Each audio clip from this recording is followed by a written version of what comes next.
the Fantasy Football Power Hour. We are so happy to be here with you inside of the Fantasy Football Power Hour, proudly presented by the Wildcat Sports Pub, 3680 Milton Avenue in Camillus, New York. We are so grateful to have you here with us. And when I say we, I mean myself, Dan Tortora, and of course, that gentleman right there, Mr. Mike Sofka, joining us here of Hall of Fame FantasyFootball.com. Myself, Dan Tortora, of course, WakeUpCallDT.com, and the two of us together on the Winning Fantasy Football group there that you can find on Facebook. So with that being said, we are here with you on Facebook.com/WakeUpCallDT and on YouTube.com/WakeUpCallDT with an opportunity to bring you this very special broadcast where you get to see us while we give you our mock draft right here below us. So you got the players here, and then over here you have the actual picks. So we'll be doing our picks 1 through 32 of round 1, and you'll see our players here, and we'll be able to toggle through all of this. And, you know, if we need to get to a quarterback or running back, wide receiver, and so on and so forth. So you know all of that. We are here on Wake Up Call with Dan Tortora. This is the 2022 NFL mock draft for round 1. I'm going to defer to Mike first. Mike is going to give you his entire mock draft 1 through 32, and then I will give you my mock draft. So we both have the opportunity to pick the field. Mike, whenever you're ready, go right ahead. Yeah, I approached this with not who I would take, but who they're going to take. And there's some indecision here. There's some difference of opinion with Trent Baalke and Shad Khan. Shad Khan is a Aiden Hutchinson fan. That's who he thinks they should bring in. And of course, Trent Baalke thinks that they should bring in who they're going to end up taking, because you need to empower your general manager to make those decisions. You can't override them, because then why do you need a general manager? I mean, that's Jerry Jones stuff right there. So they're going to take Trayvon Walker out of Georgia, the edge rusher there. He reminds them a little bit of Rashawn Gary. He's like 6'5", 272. He's got a tremendous upside. So I get it. I think Aiden Hutchinson is the safer play here, but this guy might have more of an upside than Aiden Hutchinson. Yeah, so, I mean, Trayvon Walker, obviously, we have seen in this draft, it has really, I mean, when it comes to Jacksonville and the number 1 pick alone, it's been Aiden Hutchinson, it's been Evan Neal, it's been Kayvon Thibodeau, it's been Trayvon Walker. The list goes on. And depending on where you go, you're getting a different message here as far as who people think is going to be the one drafted. I think that Aiden Hutchinson, in my opinion, looking at the numbers of Kayvon Thibodeau as well as Aiden Hutchinson and Trayvon Walker, it makes more sense to me to go after Aiden Hutchinson. But I understand the Trayvon Walker piece. He is the one that's been brought up more recently here. And could it be smoke and mirrors? Is Jacksonville kind of releasing information here and there to almost piecemeal it and make people think that any one of these 3 could be taken? I mean, it's up in the air. They did just lock Cam Robinson today. So there was thought that they were leaning offensive line as well, maybe one of the outstanding tackles. But I think now that they've locked him up, there's not as much urgency to have somebody for the future. Yeah, you know, and I think that is a big piece of it. I originally leaned on the side of Evan Neal, the offensive tackle out of Alabama, but understanding that Cam Robinson, Jawan Taylor, Brandon Sheriffs has been brought in, Tyler Shatley is the true center after playing backup on the interior part at multiple positions on Jacksonville's line over these last couple of years. With Brandon Linder retiring, really they only have to take care of one other guard position on the team. And so I can understand having 4 or 5 and being pretty comfortable with that if they stay healthy. And that's a big if.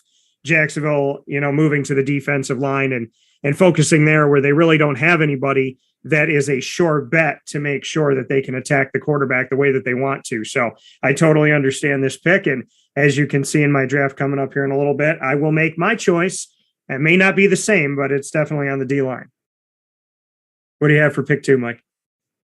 Yeah, pick 2. I'm definitely going to go with Aiden Hutchinson here. It's a great opportunity for him to bring himself to his home state. This is a place where, you know, this is where he's been playing. He's been playing his college ball there. So this is a guy who put up some gaudy numbers, put up some decent stats the past year, had an injury year, When he did play the year before that, he was okay, nothing, but he's won just about every major award that a rusher or defensive lineman could win. So this is a guy who, is a no-brainer. I think that's that. You know what? You know what he's going to sell? He's going to sell jerseys. He's going to sell seats.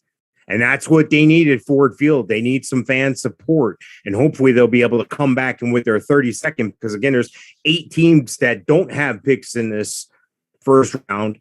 That means there's up to, and there happens to be exactly 8 teams that have 2 picks in the first round. So Detroit's going to come back at 32, I think, and answer that quarterback question there possibly. Yeah, Aiden Hutchinson going in these top 2, I think is a fair bet. If Jacksonville were not to take him, I can understand why Detroit would and why Detroit wouldn't look to move this pick at all, having the 32nd pick and also having a prime capital here to help their defensive line. Houston needs a little bit of everything. So we always joke that Houston has a problem, but they seem to always have a problem. Mike, what do you have for Houston? Yeah, Houston, I think they're definitely going to go with the linemen. I think that they have some needs across the board. I mean, they just throw a dart. I mean, that's who they need. So I have a feeling, no, they're going to go with Ickey. I think Ickey Ekwonu makes a lot of sense here. This is a guy who can play up and down the line. This is a guy who's a big guy, solid guy, great run blocker, can run right down the field. They say he's basically the nastiest guy in the ACC, maybe one of the nastiest linemen in the draft. So that's why I like Ickey Ekwonu there to Houston. Yeah, I can understand this. I can understand an Evan Neal here. I think definitely the offensive line and taking care of the tackle portion. What do you have for the Jets at number 4? The Jets, one of those 8 teams that will be drafting twice in the first round. Yeah, they have quite a few needs as well, but I don't see how you can avoid probably one of the better playmakers in the whole field here, and that's Sauce Gardner. I think this is a guy who made big plays. He led Cincinnati with that. There's like 7 or 8 guys that are going to get drafted at Cincinnati. I never thought I'd say that. So this is a guy who led that team. Though he has that elite athleticism. He can cover. He can play man or zone, preferred to play zone so that they would throw the ball his side. Because if he was locked up with a guy, this guy didn't allow a touchdown all college. So, yeah, I like Sauce Gardner. Yeah, I'm a big fan of Ahmad Sauce Gardner. I had an opportunity to be around him this past season and cover Cincinnati in general. I have more to say about him in my mock draft as well. For those of you just tuning in, this is our official 2022 NFL mock draft for round 1. Mike Sofka of Hall of Fame FantasyFootball.com, my co-host for all things fantasy football. He is doing his mock draft 1 through 32, and then I will do mine, bringing you both of our drafts simultaneously here in one, or both of our drafts here in one show, one broadcast for you, 1 through 32 for Mike and 1 through 32 for me. And the reason why we're not going 1 and 1, 2, 2, 3, 3, 4, 4 is that I want you to really get a feel for Mike's draft and how he's going about what he's going about here and why he thinks the teams will go this way. And then I'll have an opportunity to have a clean slate and do the same myself. Pick number 5, Mike, for the New York Giants, who have 2 picks in the top 7. Yeah, I think the Giants aren't going to be able to help themselves, without going offensive lineman here. I think the tackle is the need, and I want to say Evan Neal because he's the best all around guy. But I think they're going to land on Charles Cross, who happens to be the best pass protector at offensive tackle in the class. He might surprise some people with his run blocking as well, but I think Charles Cross is the answer there. Yeah, I agree with you. Offensive line, I've been saying it for I don't even 3, 4, 5 years.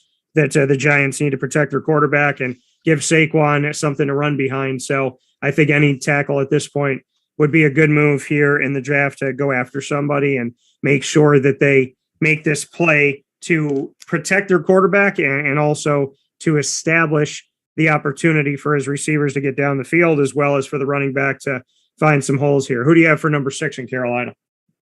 Well, this is interesting because that was the best overall lineman, I think, in Evan Neal, and he falls right into their lap here. And I don't see how you can pass on a guy who can do a little bit of everything. This is a guy who went to Alabama. This is a smart guy. This is a guy who, when you're playing at Alabama on the offensive line, you're pretty good. Okay, we'll just leave it at that. You're facing the defense's best speed rusher, and when you're doing that every week, week in, week out in the SEC, and then the bowl games and the playoff series and all that stuff. Yeah, Evan Neal, this is a guy who's a plug-and-play guy. He's ready to go for Carolina. Yeah, I'm surprised he falls to number 6, but I think being a top 10 pick here and arguably the best O tackle in the draft makes sense here to take him with the Carolina Panthers, him falling to them. Giants' second pick of the first round, number 7. What do you have? Yeah, this is where I like Kayvon Thibodeaux. I think this is a guy who could be and has spoken about being the number 1 overall pick. That's probably not going to happen here, but give this a thought. These two guys can line up and play against each other and practice every day, making each one better. I'm talking about Charles Cross and I'm talking about Kayvon Thibodeaux, right? Almost back to back. And these guys are probably comparable in their abilities at their respective positions. These guys will be married to each other by this draft if this happens. And you always have comparisons on how one's doing versus the other on one side of the ball or the other. So I think this is a great match. I think the Giants are going to get an outstanding edge rusher here. And why not? The Giants always had an outstanding edge rusher, an outside linebacker, a guy that can pressure the quarterback, whether you go with a Strahan, whether you go with a LT, whether, JPP, whoever you want to go with. They always have that guy. And I think Kayvon Thibodeaux is going to fit in nicely and be that next guy. Yeah, I mean, another guy that falls to you. How can you not take him at this point in the draft? It makes perfect sense why the Giants would do this. The Giants going to offensive and defensive line. May not be the prettiest thing for fans out there, but these are the things that Charles Cross and Kayvon Thibodeaux, I mean, these are guys that if they do their job, it allows those other players to excel and be able to, I mean, if Kayvon does his job, it allows you to see the offensive side. And if Charles is doing his job, it allows that offensive side to actually get down the field and not send Kayvon back onto the field. So I love that the Giants can help their offensive and defensive line build in the trenches. In the words of George O'Leary, you want to win a championship, this is how you do it. If you don't do it this way, you shouldn't be coaching football. Number 8 goes to the Falcons. They need everything. The Matt Ryan era, I thought, would be over within the next couple of years. Turns out it's already over. And the Julio Jones era is over. Calvin Ridley, there was a lot going on last year. Took some mental health time. Then there was, then he got in trouble for betting. Now he's in trouble with the league itself. So Atlanta, who's been rebuilding, had some weapons. Now they have almost no weapons offensively to rebuild with. What does Atlanta do here? Yeah, I think they're gonna cave to the screaming of the fans. They're gonna go to the guy who's like a Dennis Rodman, can go up and get the ball, does the dirty work. Tall guy, he's like a slim Mike Evans. I'm talking about Drake London out of USC. This is an immediate need. This is a plug and play guy. They need 2 guys right away. So, of course, with the Calvin Ridley situation and Julio Jones long and gone, and it's a train wreck right now. The only guy they can count on right now to get the ball to is Kyle Pitts. But they also need a quarterback getting the ball. So they need some help in Atlanta. But the first piece of that help is coming in the form of Drake London. Yeah, I think Atlanta's going to take a wide receiver here. There's different guys to look at between Drake London and Garrett Wilson, Jameson Williams, Chris Olave, Treylon Burks, and so on and so forth. They need to make a splash. They need to make it quick. The question is, who the heck is going to throw Drake London the ball? And that is a question that Atlanta should have been trying to figure out 2-3 years ago, but here we are, and they don't have Matt Ryan, and they're still trying to figure it out. Number 9, the Seattle Seahawks let go of Russell Wilson, and that trade with the Denver Broncos gives them high capital to have the number 9 pick in this year's draft. Who do they take? Yeah, I think they got to go defense. I think they're in desperate need for some help in the secondary. I'm going to take the guy who I think is the best overall corner, the best overall cover guy. Now, Ahmad Sauce, he's got something, Sauce Gardner's got something of his own going on there. He's a big playmaker. But I think when you need a consistent corner guy, the guy that can cover somebody, the guy that can cut the field in half, play in isolation, you can leave him out there alone on the island. That's Derek Stingley Jr. out of LSU. The junior is just an amazing player, ACC Defensive Player of the Year. He could be an all-pro type player, a great covered corner. I like Derek Stingley there. I think there's quarterback need and there's quarterback help in this draft for Seattle, but not yet. Why overpay when you can get a shutdown corner? Well, the thing is who is going to, pull that trigger on Malik Willis or Kenny Pickett here in the first round. I do believe we'll see Desmond Ridder and Matt Corral go not in the first round, but potentially in the second round there, if not the third. But I think we could see them both going here. There's not a ton of we talked about it. There's like 5 or 6 names that we've set out there that we think could be going in this year's draft, and names that we think could be potentially going in the first round or within these first few rounds. So I think Seattle has a need at quarterback. They obviously do, but Derek Stingley Jr. at corner, it's going to help you out, going to help out your defense. Remember, there once was that defense they shut down teams all over the country, with Richard Sherman and company and the Legion of Boom, and now they don't have that anymore. So they're going to have to start again, and Derek Stingley Jr. is an opportunity for them to do that. Rounding out the top 10, the Jets get another pick. What do you have? Yeah, Jets are going to have to go on the other side of the ball here. Yeah, they need some more help on defense as well, but I think they're going to go on the other side of the ball. I think they're going to go after Jermaine Johnson II out of Florida State. This is a guy who, as an edge rusher, this is a guy who can get to the quarterback. This is a guy who can just make things happen. So I think why not? Why not go after a guy who can get to the quarterback? That's the way you're going to have to approach this thing. You have to protect the quarterback and you have to attack the quarterback. So, yeah, I think you're going to go with Jermaine Johnson. Yeah, Jermaine Johnson, the second, coming FSU and then going on to the Jets in this opportunity here. The Jets need the help, and that is an understatement. For them to go defensive line edge rusher and a corner makes good sense here for the Jets. They've tried to do some things offensively in the draft. Now it's time to look elsewhere. What about heading into our next 10, the Washington Commanders? What do you have at number 11? Yeah, they're not going to be able to pass up on Garrett Wilson here, junior out of Ohio State. I mean, this is a guy who is just he's going to play well opposite of Terry McLaurin. Where did Terry McLaurin go to school? Ohio State. So both these former Buckeyes really can give something to the team here. I just don't know if a guy like Carson Wentz is going to be the answer, but look, they're going to have the tools on the outside. They've got an excellent running game there as well. So hopefully they can get a few more pieces in this draft. Now that they got their new nickname, the Commanders, maybe they'll be able to take it to the next level with that new nickname here. So I'm going to say Garrett Wilson of Ohio State. So Garrett Wilson, moving forward here, they've tried some Ohio State players in recent history. They'll try again the Washington Commanders. Number 12, and I'm okay with that. I mean, Washington needs receiver help. I mean, they obviously need to figure out what they're going to do in many different. Their defense has gotten better. Offensively, still need to find themselves some consistency. So Garrett Wilson hopefully can help them with that. Number 12 for the Minnesota Vikings. What do you have? Yeah, I think they're going to end up going corner here because I think they're looking for somebody that can shut down at half the field again. This is a guy in Trent McDuffie, Washington cornerback. This is the guy who I think jump on the field and have an impact right away.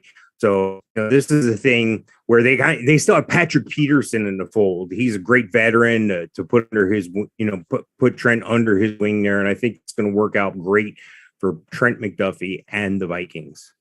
Yeah, the Vikings, we've seen them offensively be able to move the ball. They have weapons. They have Adam Thielen. They have, Dalvin Cook. They've had a quarterback that's done enough for them in recent history. So going to the defensive side, I can understand this for Minnesota. Houston, one of the 8 teams that has 2 picks in the first round. Where do they go at number 13?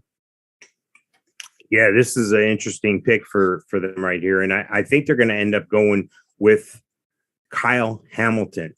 The guy who's not afraid to get up there in the box, the guy that's not afraid to be that 8th man, not afraid to come up on the screen, not afraid to, and has the ability to diagnose plays and make that timing and quickness up to the line quick. This is a guy who's going to record a lot of tackles. I like Kyle Hamilton to the Texans. And, Kyle Hamilton, the Texans, again, they need help at every single position. So, could they go wrong in this draft? I mean, I'm sure they could find a way to go wrong in this draft. They've gone wrong before, but here's to hoping that they'll figure out a way to get it done. And, the Kyle Hamilton pick, obviously it can help them right away and assist them in getting to a better place here. Defensively, offensively, they need to work all over the field. Hopefully this will be the start of something positive for the Houston Texans. Number 14, the Ravens have 1 pick in the first round. Well, who do they take at 14? Yeah, I think they're going to look at Jordan Davis. They need some interior line presence. They need somebody there. All their big names are gone. They're going to need help. And when you can get a 6'6" guy, 341, this guy can move as well. He's kind of like an Akeem Nicks. He's kind of like a Refrigerator Perry if you think about the size of this guy. 6'6", 341. This is a great pick. This is flashbacks almost of Haloti Ngata, except this guy's a little bit taller and looks a little better built. So I like Jordan Davis. Hey, he played for the SEC team, played for Georgia, he played for a national champion. This is a guy who can play interior line, and that's exactly what they need in Baltimore. Yeah, I think the Jordan Davis pick makes sense here. Baltimore's done a lot to try and get better offensively. They have weapons on offense that they're utilizing in the backfield, as well as Lamar Jackson and at wide receiver. So it's about time they flip to the defensive side of the ball. They have guys like Calais Campbell there, but these veterans are getting older. You need to bring in that new blood, and Jordan Davis is one of those players that can help them move forward. And very proud to have crossed paths with Jordan en route to his national championship with the Georgia Bulldogs. Number 15, Philadelphia, one of two picks they have, and their picks are only a few apart. They have 15 and 18. Who do they take with number 15? Yeah, I think they're going to go with a wide receiver here. I think they're going to take Jameson Williams from Alabama. Guy was hurt a little bit, but this is a guy who, can come in and make an impact right away. This is what they need. They need a playmaker. Jameson Williams is obviously a great playmaker, played for Alabama. This is a guy who they say is absolutely the top wide receiver in the draft. So, hey, that's what they need. That's what they're going to get. They're going to get the top receiver here in Jameson Williams. Yeah, and so hopefully we'll see some more positivity there for their team on the offensive side of the ball. Philadelphia needs the help. They went with Jalen Hurts. They're believing in Jalen Hurts and what he can do for the future, at least for right now. And Philadelphia in need of a wide receiver that could be a huge spark for this team and give them consistency. So I understand the pick. Number 16, the Saints also have two picks, and they're also just a few apart. What do you have for number 16 for New Orleans?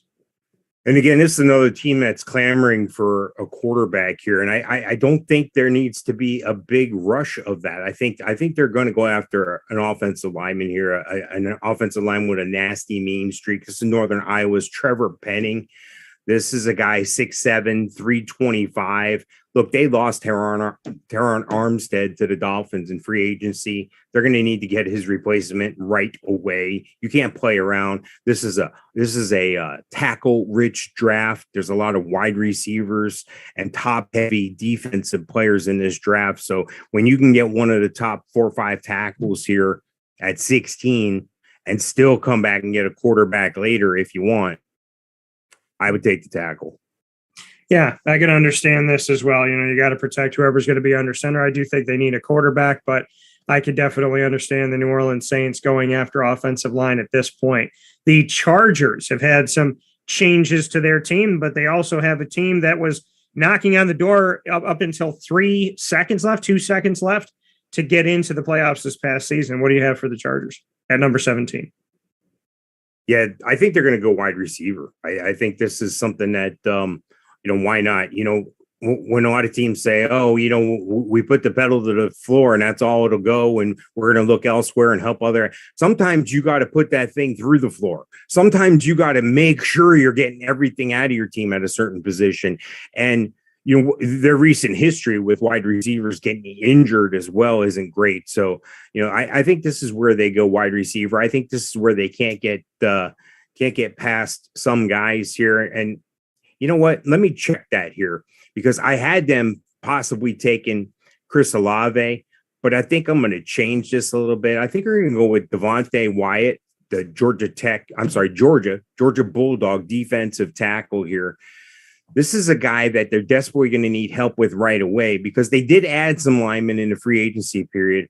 I can see them coming back and adding a wide receiver later. But like I had said, there's a top heavy edge rushing in this class. And then there's a situation where there's a lot of tackles. There's a lot of wide receivers. So I think Wyatt is the bigger difference player here. Devontae Wyatt at Georgia.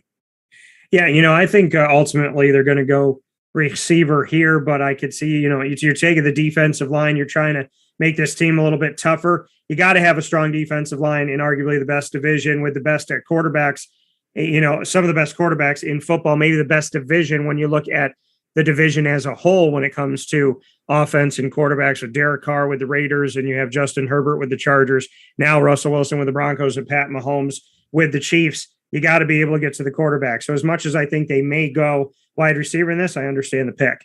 The Eagles' second pick of round 1, number 18, they took a wide receiver in your mock draft is Jameson Williams at number 15. Who will they take at 18? Yeah, they're going to get somebody to play opposite to him in practice every day and marry him with somebody, kind of like we had that situation earlier in this draft here. I'm talking about Andrew Booth, Clemson Jr., cornerback. This is a guy who can play opposite of Darius Slay. He looks like he can be comfortable in any system. Philadelphia plays a lot of zone-heavy schemes, so he's going to be comfortable in that. He's going to excel. I like for Andrew Booth to make an immediate impact. And again, these are two guys that can hitch their wagons to each other and make each other better and their team better in Jameson Williams and Andrew Booth. So, you're only as good as the people you play up against. And if you play up against a guy who's really good at the opposite of what you do, that's going to make you better. That's going to make you turn up your game. So, yeah. Yeah, I think having some help here on the secondary is going to be big for Philadelphia.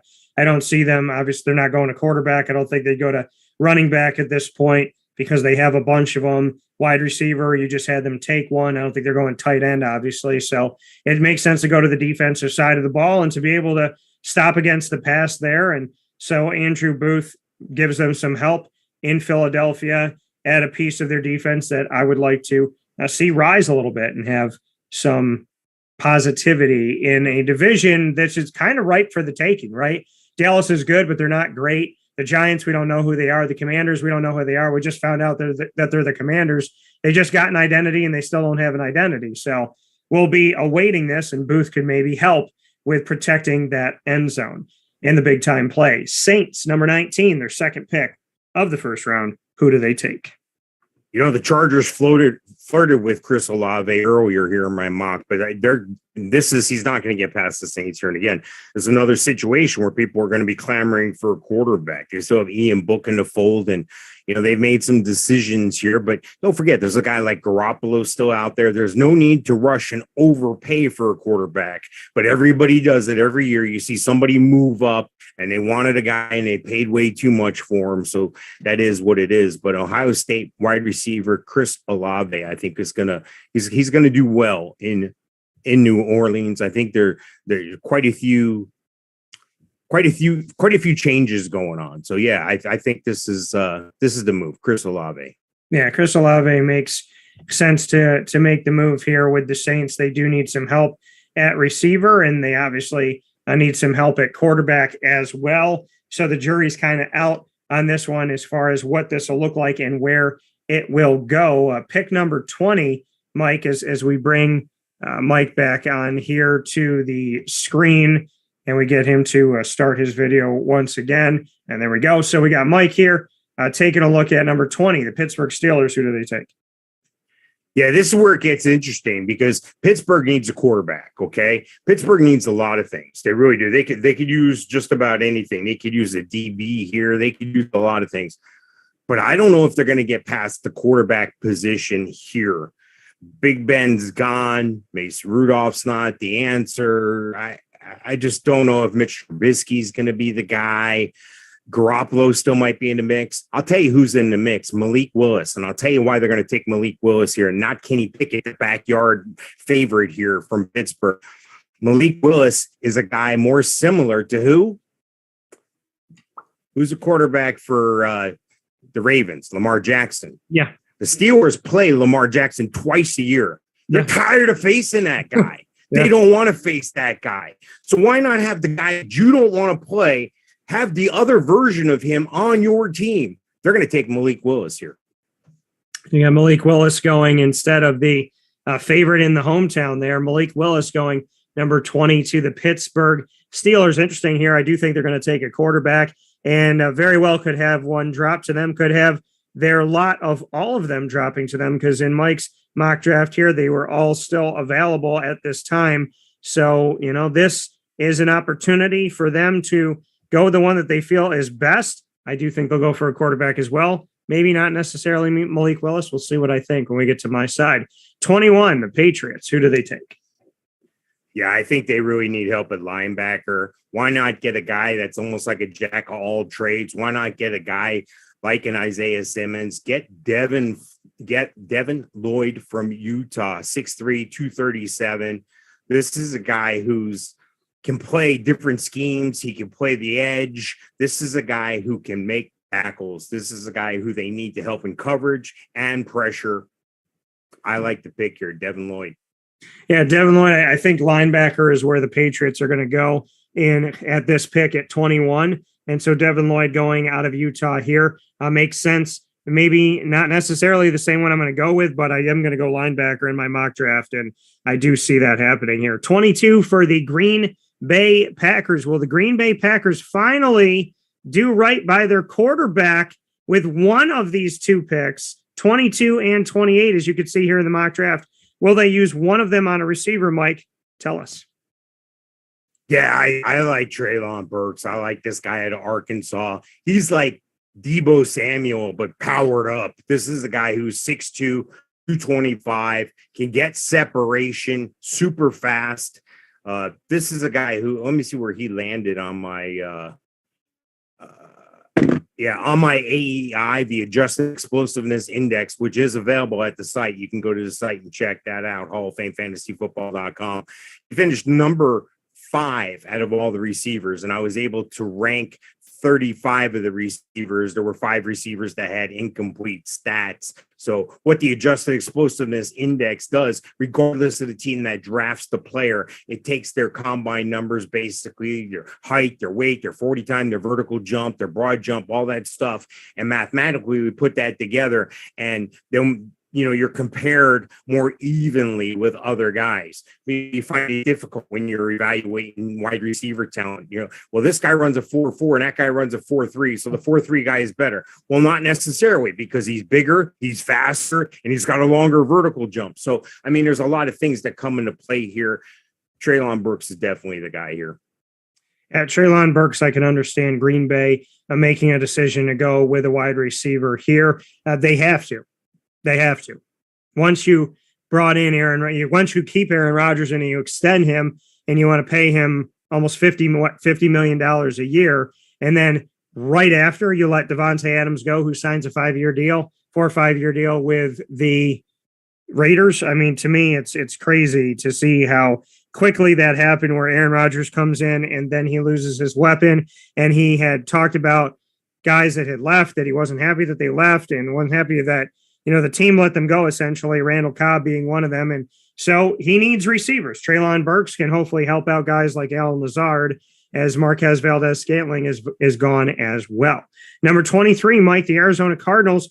Kyler Murray allegedly was deleting stuff on social media, which made people think he allegedly wasn't happy. He's still in his rookie contract. They did a lot to go and get him. They got a rookie quarterback in the top 10, let him go, got a head coach, let them go, then got a new head coach and a new quarterback in the top 10. So I can't imagine that Arizona would be getting rid of Kyler Murray, especially because he and Josh Rosen are two totally different quarterbacks when it comes to how they played in the NFL up to this point. So whether or not he wants it, I don't think he's going to get it. So what do they do to try and keep Arizona positive? And what do they do to try and keep Kyler Murray happy, I guess, is the question. Well, they had some situation at wide receiver. AJ Green was still in the fold at 154 years old. DeAndre Hopkins didn't have all the year he wanted to. Christian Kirk is now off to Jacksonville. So they're going to bring in another receiver. They're going to try to make him happy. They're going to try to make this situation work. They better make the situation work, because they had the first round pick one year. They took Josh Rosen, then the first pick again. This is who they take. So you better make things work somehow, some way. So I think they're going to bring in a wide receiver. I think they're going to bring in Penn State wide receiver, senior Jahan Dotson. This guy's a little bit faster than Treylon Burks, who we just saw. Treylon Burks has a bigger body and can still get separation. But I like what Jahan Dotson can do. I think this is going to be a great fit for him. Yeah. Jahan Dotson, somebody that I covered going through his recruitment, and happy to see him now here on the draft board coming out of Penn State, and looking forward to the opportunity of what he can do here as he gets the chance to make his mark with this opportunity to be with the Arizona Cardinals. Now, keep in mind, they have DeAndre Hopkins. They still have a lot of value there. So we'll see what they do with all of this. But, I'm looking forward to it, and I think they need the help. And Christian Kirk is gone now. So they definitely need a number 2 guy. And AJ Green wasn't going to be that guy. Maybe they thought he would be temporarily. I didn't think so. It didn't work out. The Jahan Dotson opportunity could work out hopefully better than Christian Kirk, and hopefully Christian Kirk can work out better for the Jaguars than he did the Cardinals, because they spent a lot of money on the man. I believe they're paying him around $30 million a year to be in Jacksonville. Dallas Cowboys have pick number 24. Mike, where do they go? Yeah, I think they're going to go lineman. I think they're going to keep it within the state. I think they're going to take Kenyon Green from Texas A&M Jr. This is a guy who's going to be able to plug and play. They're probably going to bookend him with all-pro guard Zach Martin. So this is a great safe play here. This guy stays at home, and I like it a lot. Anytime you can add protection for your weapons that you have on your team, you got to do it. Yeah, I think the interior of the offensive line is going to get worked on here with Dallas, so I do like the pick there, and I can understand it. 25 overall, Buffalo, 1 pick in the first round. Who do they take? Yeah, this is your first running back off the board, Breece Hall. I think this makes a lot of sense for Buffalo. It makes a lot of sense for him. This is a guy who runs a 4.39. Okay, so I think that they're going to be able to move the ball. Think Josh Allen's running ability. They got that RPO offense going there. I think this former Cyclone here, the Iowa State product, is going to be able to get it done. Yeah, it makes sense to me that if we're going to see a running back come off the board, it goes to Buffalo. They know that the project that they have tried with Devin Singletary and Zach Moss has not worked. So whatever they can do to make the change, they're going to need to make the change and make it quick. So I can understand this by all stretches of the imagination that they need to get somebody in here and they need to make it count. Number 26 overall, Mike, to the Titans. Who do they take? They're going to go with Zion Johnson. This is a guy who's a plug and play guy as well, an interior lineman. This is a guy that's going to help them continue to be able to move the ball. And I don't know. I'd like to see him stand next to Derrick Henry. I wonder which one's bigger. Derrick Henry's a huge guy, but it's nice to have a guy like Zion Johnson, effective run blocker and pass blocker from Boston College.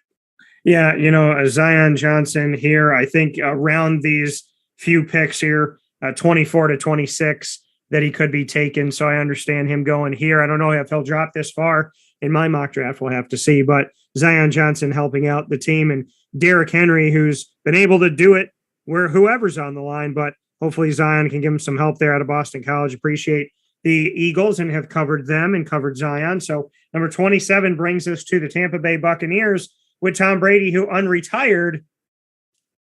Who do they take?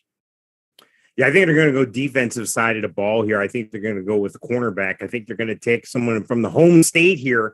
First Florida Gator off the board, Kaiir Elam. This is a guy who at cornerback, people have been talking about him since high school.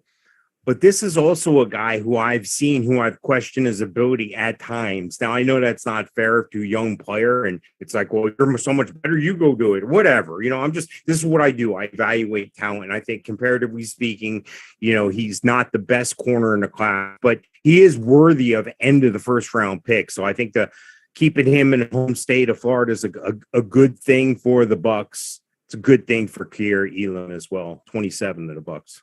Yeah, I think this is a good pick because I think they need to adjust the secondary, and they've obviously kept a lot of their weapons here that helped them get to a Super Bowl a couple seasons ago and win it. So I can definitely see this being the place where they go to. They have some guys on the defensive line and at linebacker that I definitely feel good about that have been able to get after it and definitely help Tom Brady and the crew to win that Super Bowl a couple seasons ago. So I think Elam at this pick at 27 makes sense for the Bucs. Number 28, the second Packers pick. Do they double down at receiver or do they go somewhere else? This is a team here that needs help at receiver still. But I think there's more wide receiver depth, and they got a first round guy already. So why pay 2 first round guys, real close money? I mean, that's a great luxury if it falls to you, but I think they're going to go to the other side of the ball. I think they're going to go with edge rusher, and the number 3 edge rusher, I think, in this class. And I think that's George Karlaftis out of Purdue.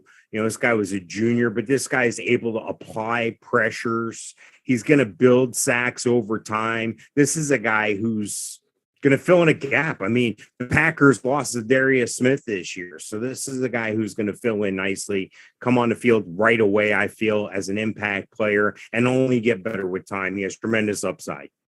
Yeah, and coming from the Big Ten, doesn't have to go too far, coming out of Purdue and heading off to the Green Bay Packers, George Karlaftis. I can't go against you on this pick. I think it makes a lot of sense that they would get an edge rusher here and help out their defense, because their defense, they haven't been a team that's been feared of stopping anybody from scoring. And they, relying on Aaron Rodgers and on a team that needs new weapons at wide receiver, it's a lot to ask Aaron Rodgers as he gets older and as he, obviously looks to do different things with his game and whatnot. At some point, this defense is going to need to minimize the score so that they don't have to put up 28, 30 points a game. So I can understand the Karlaftis move here. The Chiefs have back-to-back picks, number 29 and number 30. Why don't you give us both of them? And then I'll give my thoughts. Yeah. I think this is an opportunity for, again, to put 2 guys kind of together, marry them offense and defense. So I know I have to select one above the other. So I'll take Skye Moore at 29, the Western Michigan junior. This is a guy who's going to be an outstanding wide receiver. They get some good receivers coming out of those Michigan schools, Central Michigan, Western Michigan. So Skye Moore is going to continue that tradition. I think they also need help in the secondary. So on the other side of the ball, somebody in the defense, I'm going to go with safety from Michigan as well, Daxton Hill, junior out of Michigan. Hey, he's going to be able to step on the field right away. So these guys can play against each other in practice all the time and help each other get better and continue to move that Kansas City team forward. Everybody says rebuild. I don't think you can afford to rebuild in the NFL. You'll lose your job. I think you have to reload, and I think this is what they're trying to do here. Yeah, and I think Kansas City, we're going to see if their reload project works. And so Skye Moore, a guy that I really like coming here, love his coach, a good friend of mine, Tim Lester.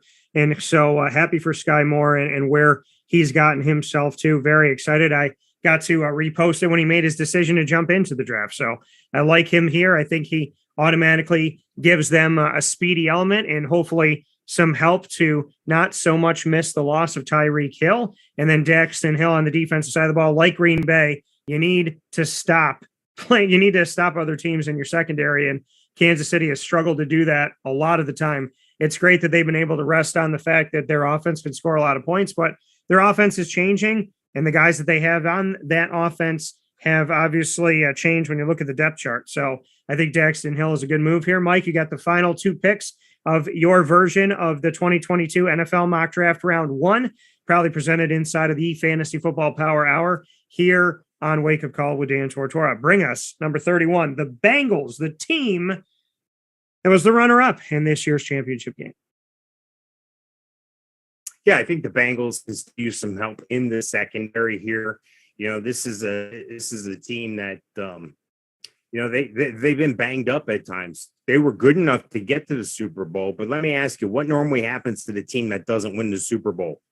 They don't even make the playoffs next year.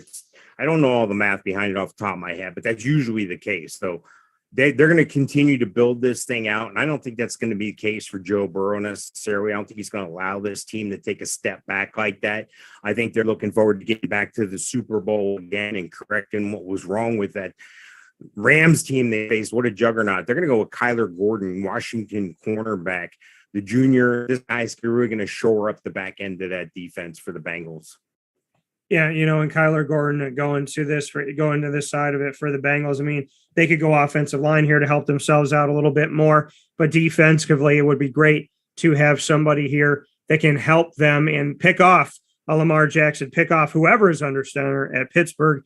And of course, with the Cleveland Browns, pick off Deshaun Watson or Baker Mayfield, or, I mean, at this point, really anybody from the dog pound that wants to jump out onto the field, because we don't know who the heck the quarterback's going to be in Cleveland right now. We do know that Deshaun Watson has 23 problems, and we don't know if any of that's done. So thank you to that Jay-Z song and my little ad lib of that. The Lions have the 32nd pick of the first round of the 2022 NFL draft because they let go of Matt Stafford to the Rams, and the Rams won a championship, and the Lions got draft capital. If they do it right, then both teams, in my opinion, will win that trade that happened before last season. What do you have for number 32, Mike, for the Detroit Lions' second pick of the first round? Yeah, well, thanks to Jacksonville taking Trayvon Walker, they had Aiden Hutchinson, who most people thought was the number one guy overall, fall into their lap. And now they come back to wrap up the first round. Oh, and they have pick number 34, too. So they have 3 of the top 34 picks here. So they're going to come back and get some help somewhere else. But this is where they're not going to take a chance. This is where they're going to take a quarterback here. This is where they're going to take Kenny. This is where they're going to take Kenny Pickett out of Pittsburgh. This is a guy who's going to be able to help the team right away, in a sense that he's going to have a good smart about him, because he doesn't have to get on the field right away. But if he does, they'll push through it. But I think in his situation and what they got going now with Jared Goff, who's, probably not much better than Kenny Pickett, even though Goff knows all the playbook, I think you have to go with Goff unless something catastrophic happens. And then we'll see Kenny Pickett in time. I don't think it'll be like a Garoppolo Trey Lance situation. I think you're going to see Kenny Pickett, maybe due to injury or due to poor play this year, but definitely I would think that he's the future at number 32 for the Lions. Yeah, I think that this is definitely a pick that makes perfect sense. I think if Malik Willis was still there, which he's not in your draft, we could see him going at this pick. So I understand Detroit taking a quarterback. I said to you going into last season, I said the Rams won because they have Matt Stafford. The Detroit Lions won because they have draft capital. If Jared Goff doesn't work, I think it's a one-season try. And if it doesn't work, well, then they tried it. They go and get somebody else because they have the capital. And I think they're going to go do that. And I think eventually we're going to see somebody else start this season, because I don't think Jared Goff is going to have this team all year long. That's my opinion. That's how I feel. So that is Mike's draft. And that is his 1 through 32 in the 2022 NFL mock draft here for round 1 inside of the Fantasy Football Power Hour, proudly presented by the Wildcat Sports Pub. Watch the entire draft there, as well as all of the games, and head out there with your family on dates to go grab a drink. Of course, drink responsibly. They have a party room that you can reserve, giant flat screen TV, an awesome stage, so many things all wrapped into one place that's truly got a family atmosphere and is great for every single sports fan, no matter what team or what sport you're a fan of. Make sure you head out to 3680 Milton Avenue in Camillus, New York, 7 days a week. And of course, for takeout and delivery, you can call 315-487-2222. That's 315-487-2222. With that being said, I am now going to give my mock draft. Mike Sofka of Hall of Fame FantasyFootball.com gave his. And now here, myself, Dan Tortora of WakeUpCallDT.com. I'm proud to give you my 1 through 32. I will do exactly as Mike has. I will give my pick, and I will pause for an opportunity for Mike to try and tongue thrash me with his thoughts on what I picked, or to, tell me good job and we get to move on. Number 1 overall, I understand Trayvon Walker. That's the guy that everybody talks about. It's Trayvon. It's going to be Trayvon. Come on, it's Trayvon.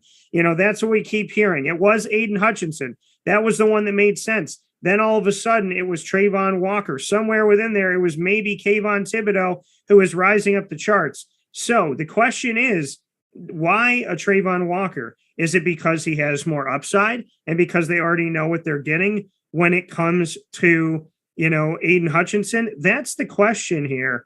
And the question is why? Why do this? Now, these are some things that have come out that the belief around the league is that Jacksonville prefers the upside and traits of Walker over proven production, motor, and leadership.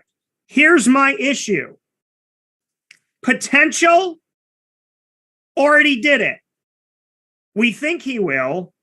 He already has. Trayvon Walker could. Aiden Hutchinson did. That is my issue. And they're looking at the versatility, length, speed, explosion, and strength could be the difference in this. So, as we take a look at all of this and what happens here, the thought is that he will be the number 1 overall pick. Jacksonville, I know, has made mistakes. I understand that Jacksonville has, in a 6-year span, I actually wrote an article about this a few years ago when they made the AFC Championship game. I was in Pittsburgh, and I wrote about the 6 years that they had 40 some odd picks, and none of them were on the team anymore. It was an admission of a whoops. And I'm not against Trayvon Walker. I'm not against anybody going out there and getting their bread. I want them to eat. But I want to go through somebody that has proven the things that they can do. Trayvon's numbers are third to Aiden Hutchinson and Kayvon Thibodeau. Aiden Hutchinson, in my opinion, is a safer play. Aiden Hutchinson is someone that you can plug right in, like a Trevor Lawrence. So I'm going to plug in Aiden Hutchinson with the number 1 overall pick out of Michigan, because it was originally Evan Neal for me. But having 4 out of 5 offensive linemen, I think they need to address the defensive line, and I think Aiden is the one to address it with. Yeah, I can't argue with that. I think it's closer between Aiden Hutchinson and Kayvon Thibodeau than I think it is Trayvon Walker. But hey, I'm not Trent Baalke. Maybe he's got something. Maybe he sees something. Hey, let him. I think it's a smart move if Shad Khan lets him pick who he wants, not meaning who Shad Khan wants, who the GM Trent Baalke wants, because there's no sense having GM if you're going to Jerry Jones it. It's very true, but this GM needs to play things very well here, because remember, Shad Khan got rid of who I thought was unfireable in Jacksonville, Tom Coughlin. So we shall see. With the 2nd overall pick, the Detroit Lions, who have 2 picks, number 2 and 32 courtesy of the Rams. I believe the Detroit Lions will take Kayvon Thibodeau with the 2nd overall pick, with Aiden Hutchinson already being off the board. I have Kayvon Thibodeau going to the Detroit Lions out of Oregon, who take an edge rusher that, like Jacksonville, they're 2 cats that have felt declawed. And now it's time to actually get after the quarterback. And Kayvon Thibodeau needs to get after Aaron Rodgers, needs to get after whoever the heck. I mean, Chicago, I guess it's the Justin Fields world now, and get after Kirk Cousins in Minnesota. Detroit needs defense, and Kayvon, I think, is the answer right now.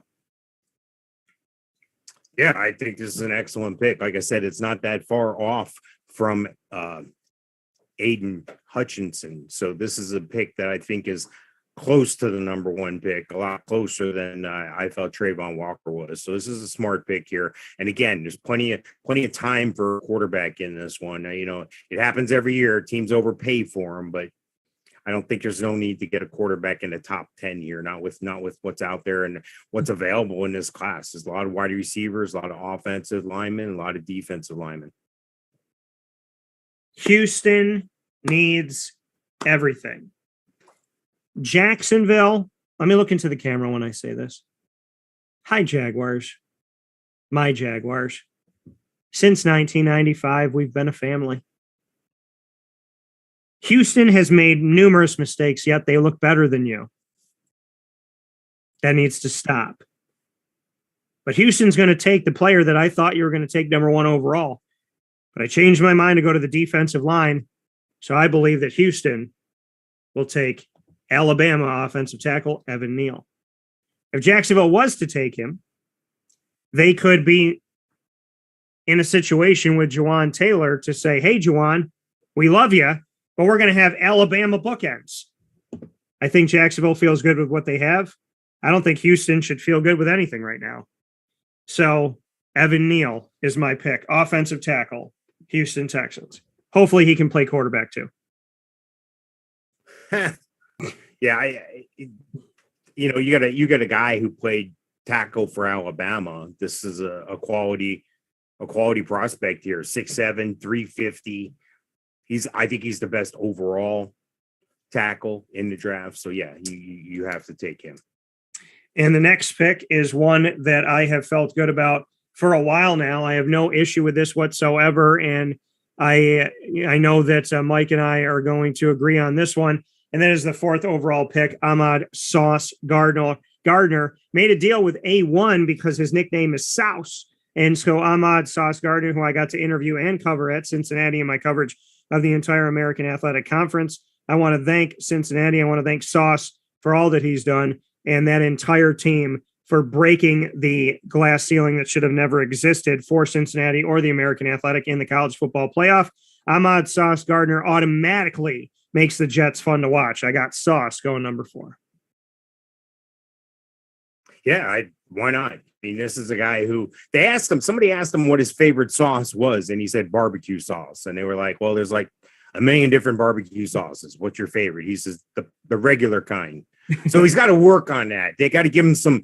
I'm surprised they didn't give him some promotional stuff from A1 already, or give him some lines. Some say I'm bold, some say I'm spicy. Give him something to go with. Yeah, I mean, honey barbecue, right? Sweet and spicy. Yeah.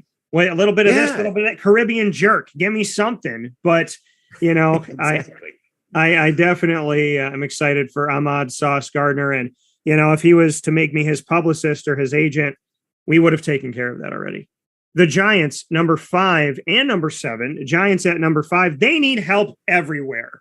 So I think they're going to go with Ikem Ekwonu here out of NC State, another player that I covered inside of my coverage of the entire ACC's 14 institutions on the college football field. Ekwonu going here to the Giants, who I said 3 years ago, 4 years ago, 5 years ago, probably last year and the year before that, probably every year for the last 4 or 5 years, that they need an offensive line. Well, you got rid of Justin Pugh, who you drafted, and he's about to have his 10th season in the NFL with the Arizona Cardinals.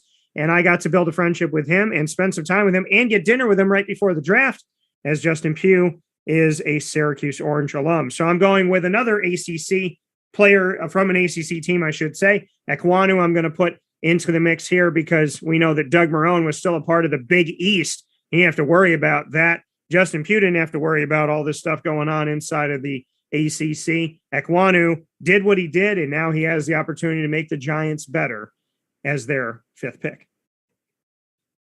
Yeah, I had him taking Cross, who I think is a better pass protector here. This is a situation where you're not going to go that far wrong, outside of Neal, who's the number 1 overall offensive lineman, offensive tackle prospect when you consider size, weight, and all the intangibles, and the fact that he played for friggin' Alabama, and then you got Cross, who I like, at Mississippi State, another SEC school, but then you had Ike Ekwonu going a little higher than both those guys, and I consider him to be the best run blocker in the bunch. So yeah, I don't think you can go wrong with any of these offensive linemen here. Yeah, and if he's the best run blocker, who's he blocking for? Saquon Barkley. Who do they need to keep happy so that he doesn't run out of there in his next contract? Saquon Barkley. Who's the running backs coach that wants somebody to block for their gentleman there? My guy, DeAndre Smith. So, Ekwonu, let's see what you got. And let's finally start creating some opportunities for Saquon Barkley on this offense so he doesn't have to do it all by himself. That leaves me with number 6, the Carolina Panthers. Some people saying, will they take a quarterback? I believe they're going to protect their quarterback, and they will take Charles Cross out of Mississippi State, offensive tackle at number 6 overall. Yeah, it's like I mentioned before. This is, you're getting to a point where with some of these guys out after Evan Neal, it's like you used to be able to draft Gronk above everyone else at tight end. Then there was a tremendous drop off on value after Gronk at the time. This is the same thing. There's a big drop off after Evan Neal because Evan Neal's the complete package. Now, Charles Cross might be a better pass blocker than him, and Ike Ekwonu may be a better run blocker than him, but they don't have all those intangibles and both of those skills so high up that, anyway, this is where we're at. And like I said, you're not going to go wrong with a Charles Cross here either. Yeah. Number 7, the Giants' second pick of the top 7, which is crazy here. I think they're going to go to the edge side of things here, and Trayvon Walker is going to fall to them. And I believe that they will make the pick for Trayvon Walker and bring him in as their edge rusher out of Georgia after winning a national championship. Yeah, I think they're going to be very happy with that there. And this is a situation where they're used to having, people who can come off the edge here. So yeah, absolutely. And then I think a receiver obviously makes a whole lot of sense here when you take a look at the Atlanta Falcons with the 8th overall pick in the first round, as we are bringing you our mock draft for 2022's NFL draft. And this 2022 mock draft coming to you for round 1 inside of the Fantasy Football Power Hour, proudly presented by the Wildcat Sports Pub. Drake London, as you had mentioned, 6'5", 210 pounds, from Moore Park, California, and staying in California to go off and play for USC. And he is coming off of a 1,000-yard season, 7 touchdowns, and he had 88 catches. He had more catches this season than in his other 2 seasons combined, which he had 72. So big ups to him for that. And pretty much when you add his 2019 and 2020 stats at receiving, he had 1,069 yards. So he more than outdid that in one season. So he took 2 seasons and outdid it in the most recent season with receptions as well as with overall yardage. So seeing Drake London do that is something incredible. I also want to take a look at Garrett Wilson's numbers, just to take a look at them in juxtaposition here. So Garrett Wilson out of Ohio State, to let you know what he did numbers-wise, Garrett Wilson had the 1,000-yard rushing season as well, 1,058. He had less catches, 18 less than Drake London with 70. He did have more touchdowns with 12 to London's 7. And he had more yardage here. And when you look at his last 2 seasons combined before 2021, that was over 1,100 yards. So we can see something there that was a little bit better. I think, Garrett Wilson here, that's a guy you could rock with. You could rock with a Drake London. You could try to rock with a Jameson Williams. I think at this point in the draft, it's kind of open season as who Atlanta wants to take, because they have to take somebody here. And that is, when I say somebody, they need to take a wide receiver. And the question is, which receiver is going to be the best situation for them? So I want to bring you to, and I'm going to name probably all these guys by the time we're done with it here, but Jameson Williams, statistically, he's a guy that I was really looking at this position, 8th overall.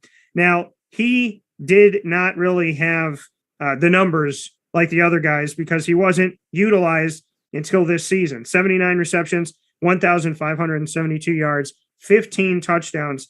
The last 2 seasons before that, he had 15 catches cumulatively. Speaking of Jameson Williams. So you want to go with a more proven guy between Drake London and Garrett Wilson. And I'm going to agree with you, Mike, on this one. I originally thought Jameson Williams, will they just pull the trigger and take a shot at a guy that has 1 season of statistics?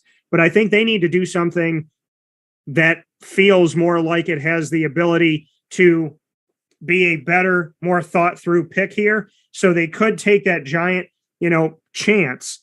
And I think instead they're going to say Drake London, they're going to make the play, and they're going to bring in the first wide receiver of the draft, and they're going to go with a guy who has numbers that have increased over time, as opposed to a guy who had 1 season where his numbers looked good. Yeah, both of these guys had great seasons, 2021. The difference between Jameson Williams and Drake London is basically the 40 time, but Drake London is like 21 pounds heavier. Drake London's also 3 inches taller at 6'5". So he provides that big body talent, that Calvin Johnson type ability there. Get up and go get the ball. He runs a 4.58. Yeah, Jameson Williams is a little bit faster at 4.25. But who the heck else is running a 4.25? He's right in line with where he needs to be, a 4.58 for a big body, a big target receiver like that. Big dominating school, big. This is what happens. These guys end up, cream rises to the top. If you can ball, you're going to get the call, is what they used to say. That's who's that? Dion used to say that. Yeah, I thought it was Mike Sofka, but we'll go with Dion. Well, yeah. But Drake London, I'm going to give him that pick as well. I agree with Mike on that. Number 9 overall, Derek Stingley Jr. I talked about the Legion of Boom and how they need to get this secondary to be scary again in Seattle and help out that 12th man. So I think ultimately they're going to go with Derek Stingley Jr. I know that they need help at quarterback, but I think in the top 10 here, they're going to pay a corner to try and get that defense right. Look, we talked about Ahmad Sauce Gardner before being, the best playmaker and so forth, but I think Derek Stingley is the best cover corner. He also runs a 4.29, which is a little bit faster than Ahmad Gardner, but I think Gardner has a little bit of a twitch, being able to make those big plays and identify them. Okay, Stingley's gifted. LSU, there's always an argument with other schools, Florida being one of them, as to which one's DBU. Right now, it's been LSU. I'm going to go with Derek Stingley there as well. I think it's an outstanding pick. Well, thank you. And Ahmad Sauce Gardner for the Jets, my 4th overall pick, agreeing with Mike on that. At 10, I believe they go from defense to offense, and the Jets make a move for Garrett Wilson as they try to get their offensive unit better here. Their receiving core has been a bunch of kind of this guy used to be, could have been, maybe was, maybe still could be. They didn't have anybody that they could really lean on. They tried with Elijah Moore, but I don't think he's the dominant force that they need him to be right now. So I think they go for Garrett Wilson and try to get him to be one of those outside presences that can help this team immediately at wide receiver and help Zach Wilson in his young career at quarterback with the New York Jets, who go corner and receiver in my draft. Yeah, he has 4.38 speed. That's elite speed. He's got good hands. He runs perfect routes. He's a hard worker. Yeah, this is a no-brainer here. Garrett Wilson's a great pick right here. And then for the Washington Commanders, they don't know who they are. Well, they know who they are. They know what their name is, but that took them 2 years to figure out, could you imagine having somebody going, "What's your name?" Flash forward 2 years later. It's the Commanders. We know who you are, but do you know who you are? Because now that you know your name, who are you? Who are you going to be? What are you going to be? What are you going to do? What is your identity in the NFC East? What is your identity in the NFL? We don't know. But what I do know is that you like to take chances on Ohio State, and you just saw Garrett Wilson go, and you don't want to miss your chance at Chris Olave, wide receiver out of Ohio State and teammate of Garrett Wilson. Back-to-back Ohio State receivers going at 10 and 11 in the draft. Yeah, these guys are real close, Garrett Wilson and Chris Olave. They're a pound apart. They're an inch apart in height. They're 1/100th of a second apart in their 40 time. Garrett Wilson ran a 4.38. Olave ran a 4.39. So you see that on a lot of big, powerful schools, a lot of schools that produce a lot of NFL type talent. They have certain dimensions. They have certain protocol. They have profiles on players they'd like to keep. And that's obviously the case there in Ohio State. So I think it's an excellent pick. Thank you. And in Minnesota, they need a lot of help. They're another team that needs a lot of help defensively. Let me be clear. Defensively, they need a lot of help. They have Dalvin Cook. They have Adam Thielen. They have Justin Jefferson. Kirk Cousins more serviceable than he gets credit for. So I believe Mike went with this pick, and I'm going to agree with you, Mike, on this one. Number 12 overall, Trent McDuffie, cornerback out of Washington. I'm going to put him on the Minnesota Vikings because they need help here. And I was going to go safety or corner. I leaned on corner because I'm about to go safety with my next pick. No, that makes a lot of sense. That's the pick I had. So, yeah, I'm going to back it up.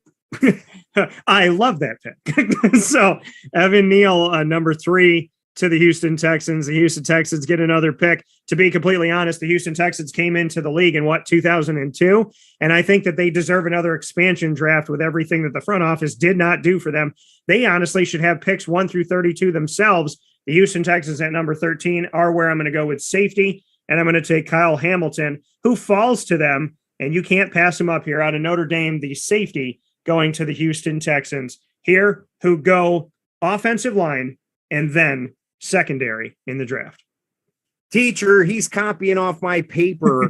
No, I felt the same way. This is a guy who can be that 8th man in the box. He can come down and stop the screen. He can bust up plays.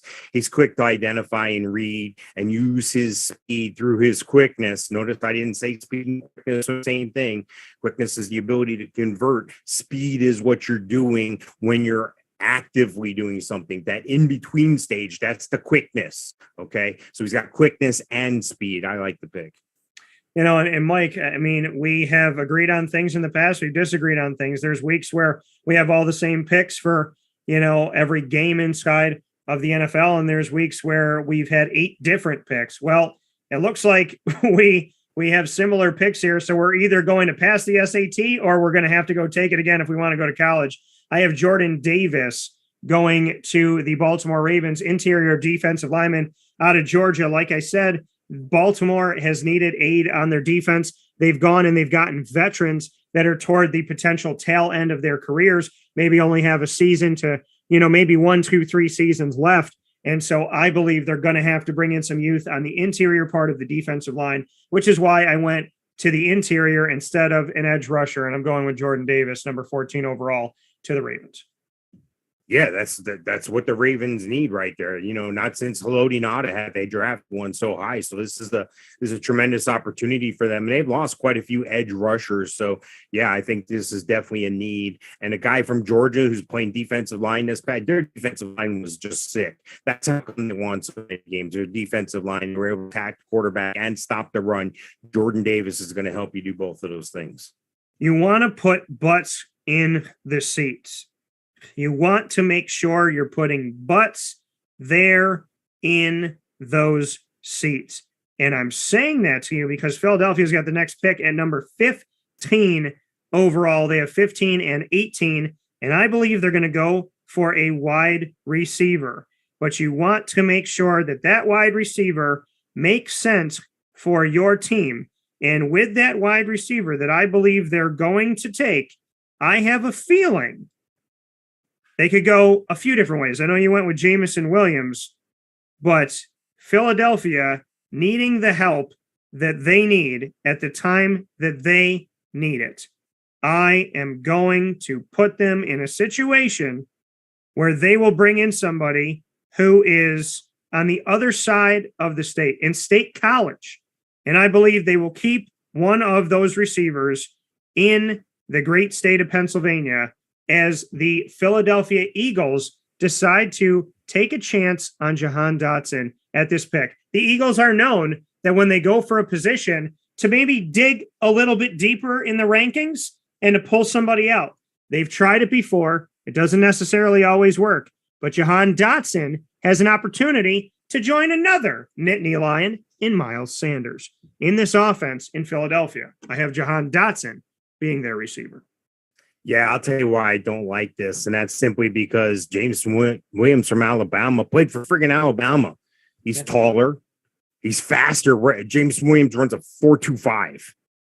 So he's played in big. He's always been a big time player. These are guys that have always been the best players on their team. Not that Jahan Dotson hasn't been. It just when I compare him to Jameson Williams, I just think Jameson Williams is a little bit better pick here. I think. In my mind, Jahan Dotson can wait a little bit later in the round, not to the second round. So I think there's a depth at wide receiver this year where, there's a handful that separate themselves and everybody else kind of falls in line. Yeah. Well, I think Jameson Williams could definitely go at this pick. And I make it a little bit different here, knowing that they have not always taken the guy that we think they're going to take, right? They've done that in recent history at receiver. Jalen Reagor is one of them. Yeah. And Jalen Reagor was number 9 overall. He was the first one taken off. And we're sitting here going, the 4 guys. I don't know. Well, it was like 4 or 5 guys above him. And you're thinking in your head, why? But they thought they saw something in him. So I got Jahan Dotson here on that same line, potentially that they could go. They could go Jameson Williams. I'm also giving something to you here to give you a different look here, folks, that Jahan Dotson could make his mark here in Philadelphia, but I could definitely understand the Jameson Williams pick. The Saints have 2 picks as well at 16 and 19, and the Saints know that this is going to be a deep draft filled with receivers. So I think the Saints are going to try and make their defense better here, and they're going to go for Jermaine Johnson II out of Florida State before they go after a receiver. Yeah, well, why wouldn't you? He's a long edge rusher. This is a guy who is going to be able to make things happen. So why wouldn't you go? Why wouldn't you take a long armed guy who can get to the quarterback? That's the recipe for success in the NFL. I mean, you want guys that have that reach, guys who have a good swim move, guys that have good get off on the line. And don't forget, these guys are always facing the best pass blocker on the other team as well. And sometimes they get chipped by the running back on the way. So sometimes they're double teamed as well. So it's a guy like Jermaine Johnson that could make a good fit. And, there's a team in that number 17 overall pick for the Los Angeles Chargers. They had a Williams. They lost a Williams. I think sometimes they had multiple Williamses. So they had Williamses on their team. And now with having a Williams go away, they'll have a Williams come in. Jameson Williams will help that offense to get even more explosive, even more fast, and even more ready to get down the field and get that beautiful spiral thrown by the wonderful talents of Justin Herbert. Jameson Williams turns around and looks at Philadelphia and goes, "Really? Okay." And Jameson Williams becomes a Charger. Yeah, I think a receiver is, you heard me walk before with the receiver and the defensive tackle. I ended up going defensive tackle. I think that if Jameson Williams falls to them there, that's a little bit different. I had Jameson Williams going a couple of spots ahead to Philadelphia, but I think he's going to fit in nice there for the Chargers. I think they got a great quarterback. I think they have some speed on the team, and I think they're a win now type kind of team. They've kind of shored up their defense a little bit with some free agency moves, and they did the same thing with the D linemen in the free agency period. But this is a team who's ready to win now, and these little moves could push you over the top. Maybe this guy contributes on special teams, returning kicks. Maybe he's the best number 2 receiver in the league once he steps on the field. So, a guy with that type of talent, a guy with that type of pedigree, the sky's the limit. So yeah, I like it. Yeah, and I think, the Chargers, they become, they look at the fact they become more explosive here. They got to keep up. Remember, Devontae Adams is in their division now. Travis Kelce's still in this division. Pat Mahomes is still in this division. Russell Wilson has Cortland Sutton, Jerry Jeudy, Javonte Williams on his team. And they just brought back Melvin Gordon. Here, right before we had this conversation. So they obviously think that 1-2 punch is going to help them out. So they need speed. They need firepower. They know in a shootout with the Raiders, they didn't have enough last year. They need a little bit more. So here we go. Yeah, the Raiders are beefed up too. They got Devontae Adams there with his old college pal, Carr. Yeah, so it definitely makes sense. Number 18, but I could also see them going to the defensive side of the ball, which I think they'll address in the next round. Number 18, Philadelphia took Jahan Dotson, wide receiver, at their 15th pick. And number 18, they're going to go to the defensive side of the ball. And I think they take Kaiir Elam out of Florida. I think that they bring him in here. They want a Gator. They want an SEC corner to try and shut things down inside of the NFC East. So I think that they take a jump and they say to themselves, there's Booth, there's Elam. We could take either one of them. They go with the SEC guy and they bring him in to try and aid their defense that has been consistently inconsistent at stopping the ball and stopping the pass. I like it. I think he's gotten lost in coverage at times. He's got athletic ability, he's got speed, quickness, and length, but there's been a couple times where it's like you could tell his head was not in the game for some reason, or maybe he got faked out something early, or maybe he was thinking something else. But if he can concentrate all those things, you take a guy that's 6'2", 200 pounds, runs a 4.39. That guy can be my cornerback. So a lot of cornerbacks are a little bit shorter than that, but with this day and age of guys that are tremendous size becoming wide receivers, guys are getting bigger, stronger, and faster. And it's got to convey on both sides of the ball. Because if they're bigger and stronger and faster on one side of the ball, we darn better be bigger, faster, and stronger on the other side of the ball too to match up. Yeah, and I definitely, agree. Philadelphia needs to have that assistance in their secondary. So I think that they address it with that pick at number 18. Number 19, after I had the New Orleans Saints take Jermaine Johnson II, who falls to them at 16 overall out of Florida State as an edge rusher, I think that they go and get Treylon Burks and try to help out their receiving core that has been anything but consistent. There were times in recent history where their receiving core, they were digging. You're thinking they're going to have to go to practice squads. They're going to have to go to supermarkets and malls and see if anybody would like to play, because there was a time where, we still scratch our heads of what the heck happened with their situation with Thomas. How did that get as bad as it got with a top 4 receiver? And then you look at the fact that Traquan Smith was injured, and then this guy's out, and then this guy's out. This guy's not a household name. This guy's not a household name. This guy's not a household name. This guy's not a household name. This guy's not a household name. Sometimes your best tight end was your best receiver on the team in Juwan, and they didn't always use Juwan because depending on the quarterback, some of them threw to him, some of them didn't. So they need to have a guy that they can consistently rely on out of Arkansas. They take a chance with Treylon Burks and give him, I was looking at maybe a George Pickens here, but I'm going with Treylon Burks out of Arkansas as the number 19th overall pick to try and give some sense of calmness, consistency, and dare I say hope to the wide receiver core of New Orleans. Yeah, if you don't have a place, if you don't know where you're going and you don't know where you've been, what the heck are you doing? I always said, if you don't know where you've been, you don't know where you're going. You got to know where you come from. You can't forget where you come from.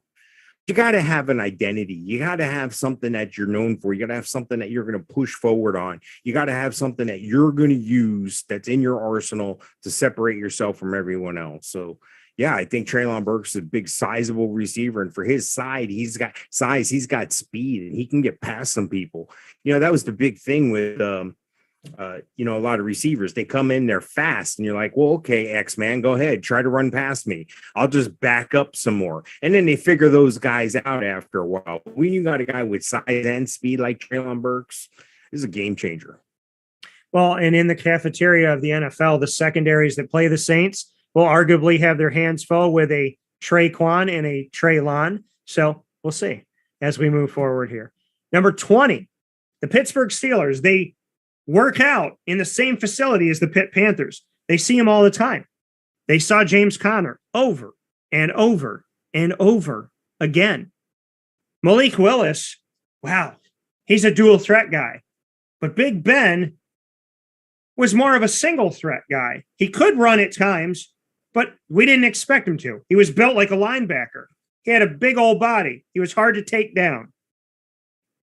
So it makes more sense for me to go find another steel worker, and that being Kenny Pickett, who falls to the Steelers at number 20, and they get to keep Kenny Pickett at home in Pittsburgh without having to make a move, lose draft capital, or lose any sleep. Kenny Pickett is staying in Pittsburgh.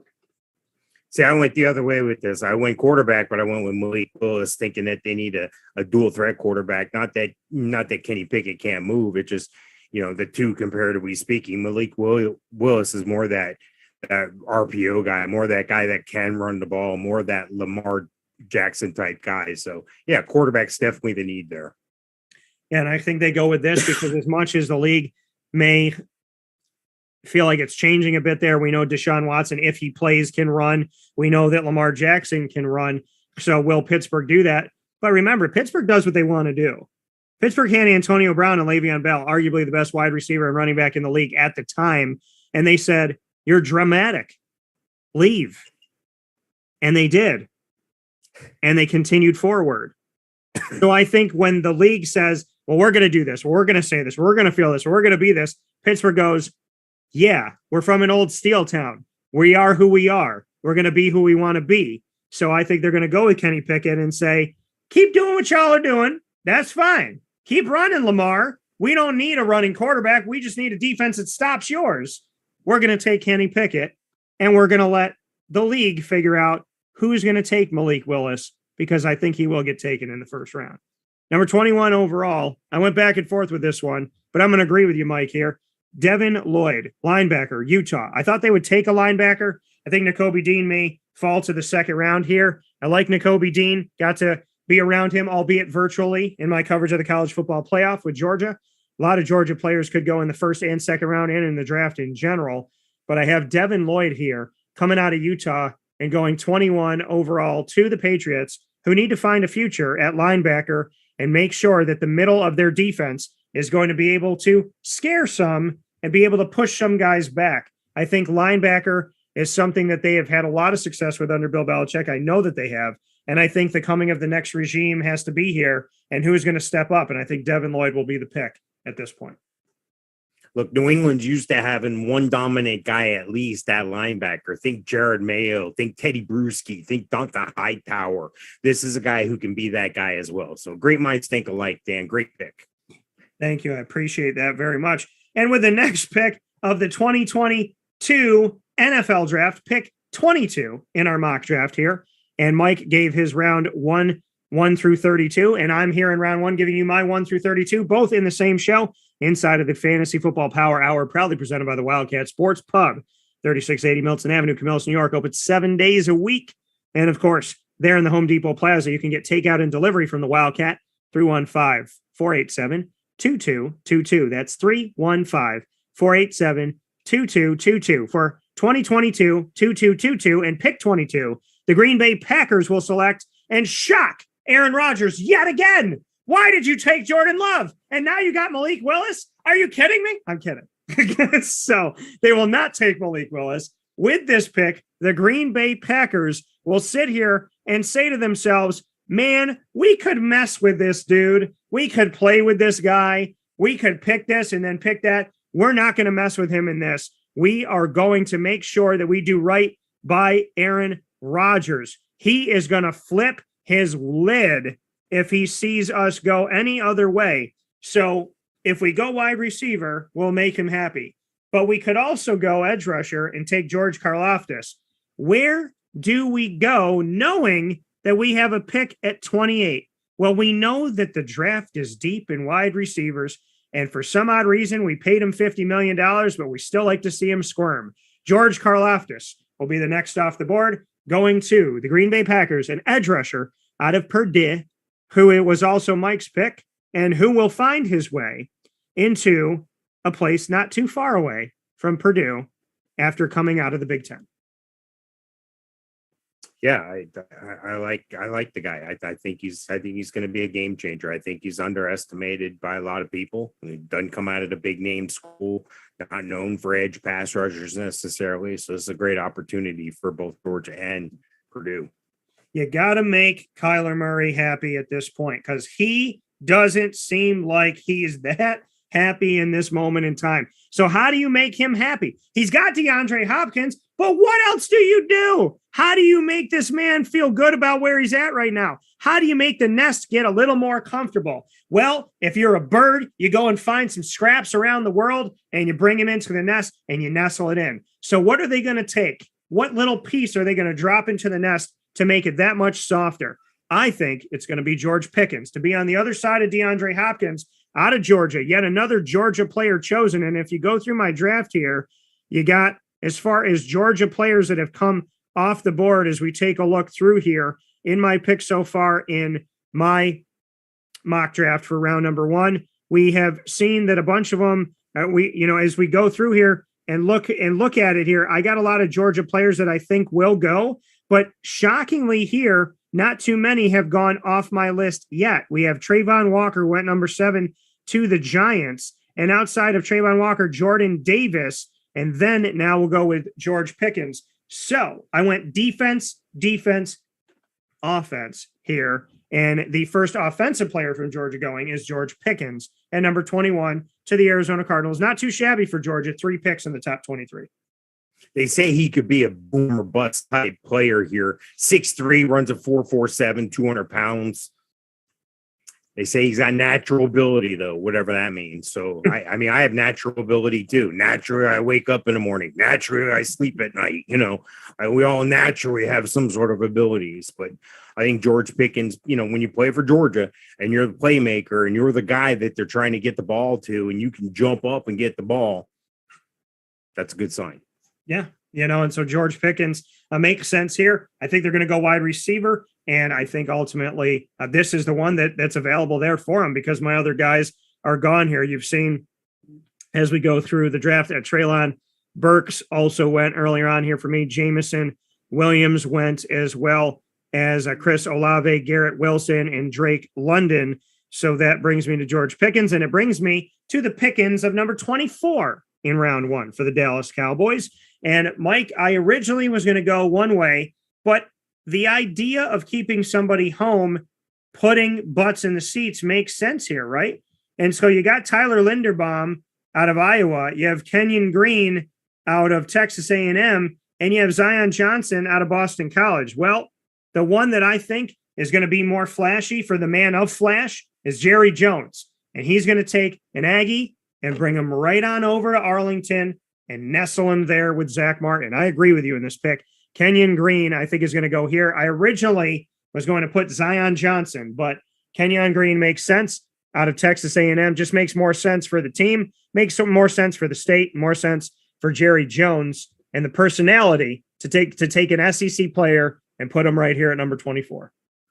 I have him ranked. I have Evan Neal, Charles Cross, Ike Guanu, and then I have Kenyon Green right behind him and not far behind Ike. So if that tells you what you're getting in value here at this point in the draft, that's why Dallas has to take him.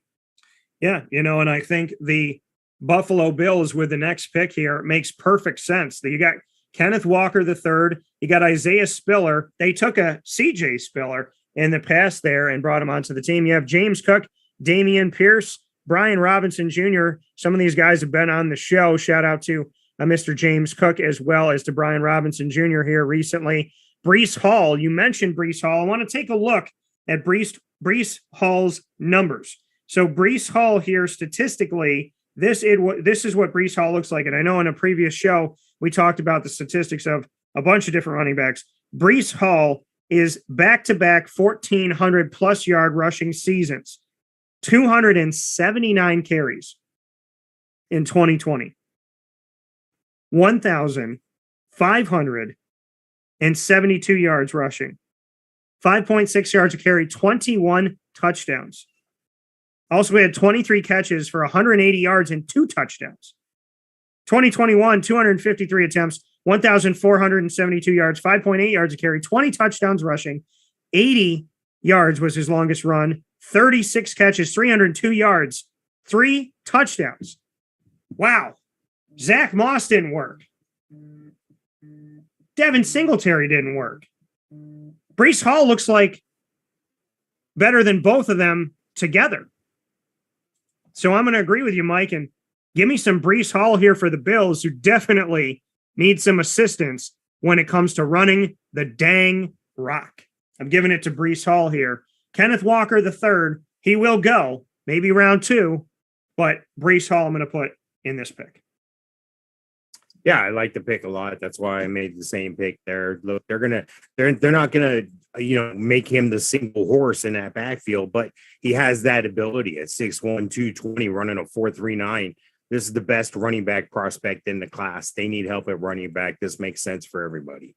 Yeah, and put simply, I mean, statistically, Kenneth Walker III did not have back-to-back 1,400-plus yard rushing seasons and has not carried the ball for over 200 yards except for once. And he did that in 2021, 263 attempts, 1,636 yards, 18 touchdowns compared to Breece Hall's 20 touchdowns rushing. He did have a 94-yard touchdown run, and he has 13 catches compared to the 36 coming from Breece Hall. And Breece Hall has had more receptions overall in his career than we've seen from Kenneth Walker III out of the backfield, and who had 1 touchdown last season. So Breece Hall, statistically by the numbers, better there and has been able to carry the rock. The concern I have, it's kind of a positive and a concern. The positive is that Breece Hall's ran the ball for over 200 yards or over 200 attempts in back-to-back seasons.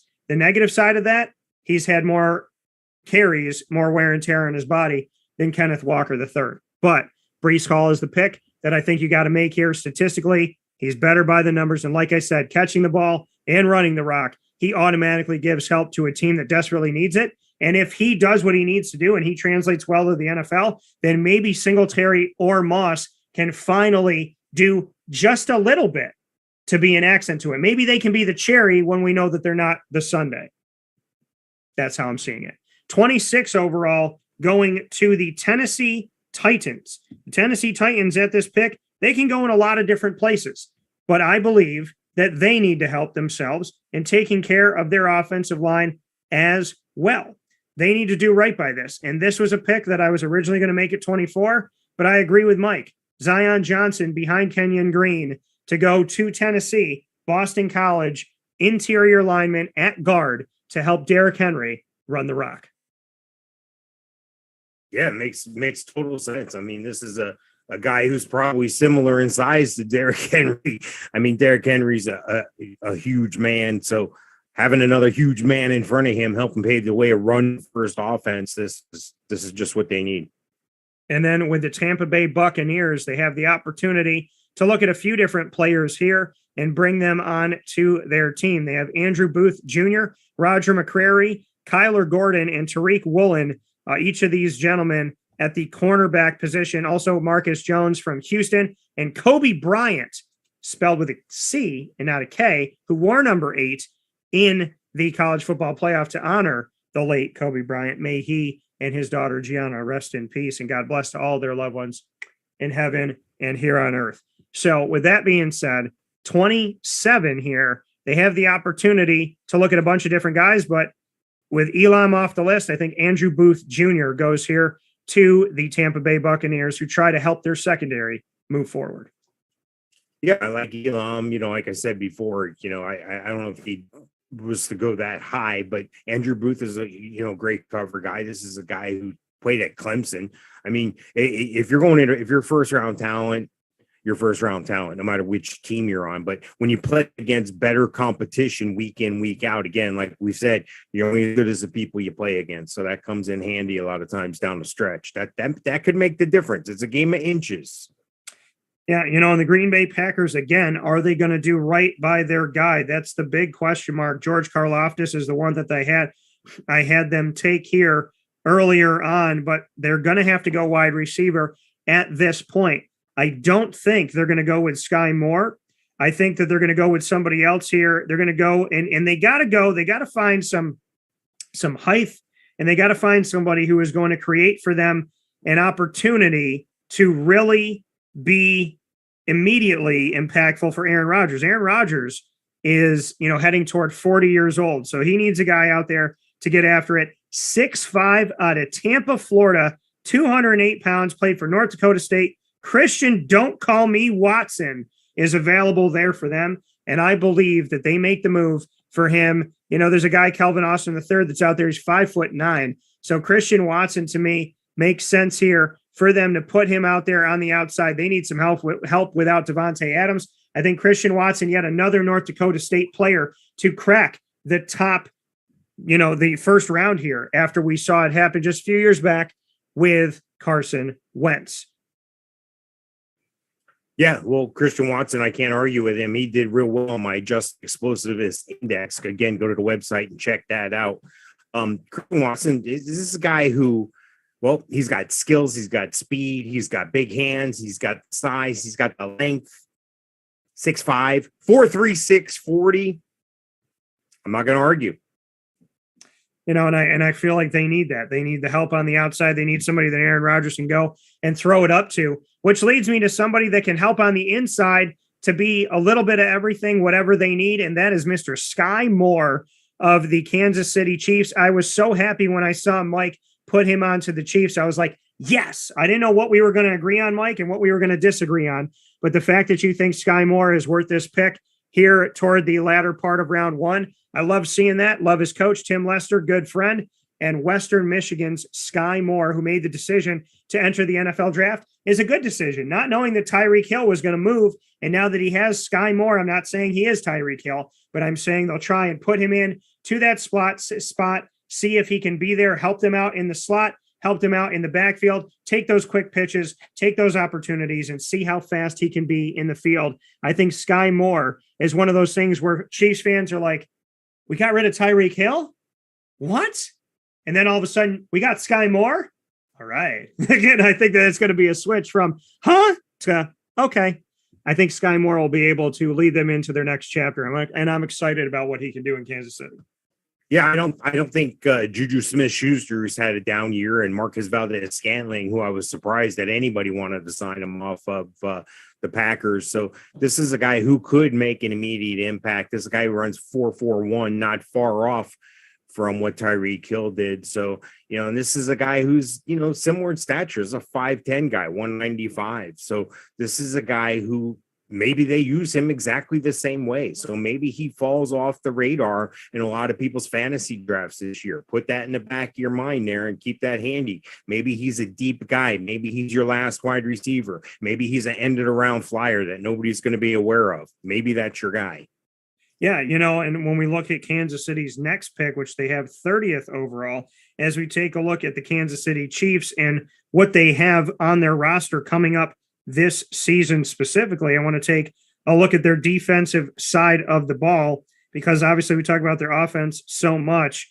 They have a bunch of non-household names on their defensive line.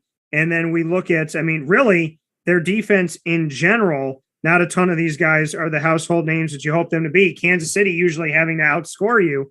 Well, they got to play up against Justin Herbert. I got Justin Herbert getting some speed in Jameson Williams and having his weapons. We have Devontae Adams and Derek Carr together with Darren Waller in Vegas with the Raiders. We have the Broncos now having Russell Wilson, who can finally be the prayer answered by Cortland Sutton and Jerry Jeudy, as well as Javonte Williams and Melvin Gordon III. So what does that mean? It means that Kansas City needs to do something with their defense, and they need a lot of help. Well, they need help on the defensive line to get after it, but they also need help to stay up with those receivers, because I just mentioned a ton of receivers. So where will they go and how can they help? It needs to happen, and it needs to happen now and soon. They need all the help that they can get.